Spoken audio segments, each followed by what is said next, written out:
Hi అండి. ఈరోజు నేను సగ్గుబియ్యం పాయసం చేస్తున్నాను. దానికోసము ఫస్ట్ సగ్గుబియ్యంను హాఫ్ అన్ అవర్ నానబెట్టేశాను. నానబెట్టాక కుక్కర్లో వేసేసి బాగా విజిల్స్ రానిచ్చేసాను అనమాట. దాంట్లో కొంచెం నెయ్యి కూడా వేసేసుకొని విజిల్స్ రానియాలండి. మనకు సగ్గుబియ్యం అనేది అతుక్కోకుండా వస్తుంది, బాగుంటుందండి. ఇది మనకు సగ్గుబియ్యం తినడం వల్ల మన ఒంట్లో వేడిని కానీ అన్నిటినీ పోగొడుతుంది. మనకు జ్వరం వచ్చినప్పుడు సగ్గుబియ్యం అవి తిన్నాము అంటే మనకు సగ్గుబియ్యం పాయసం వల్ల ఎమ్మడే మనలోని బాడీలోని వేడినంతా తీసేస్తుందండి. మనము కొబ్బరి బొండాలు, మనం గ్లూకోజులు అవన్నీ తీసుకుంటాం కదా, వాటి బదులు ఇలా సగ్గుబియ్యం కనుక మనము చేసుకొని తాగామంటే మన బాడీకి ఎంతో హెల్దీ కూడా అండి సగ్గుబియ్యం అనేది.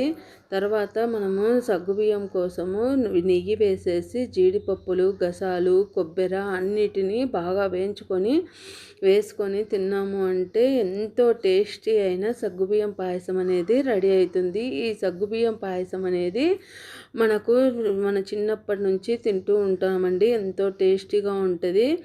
ఈ సగ్గుబియ్యం పాయసము మనము పెళ్ళిళ్ళల్లో అప్పుడు బాగా ఎక్కువ తినేవాళ్ళమండి చిన్నప్పుడు. ఇప్పుడైతే అన్ని వెరైటీస్ వచ్చేసాయి. సగ్గుబియ్యం పాయసం రెడీ.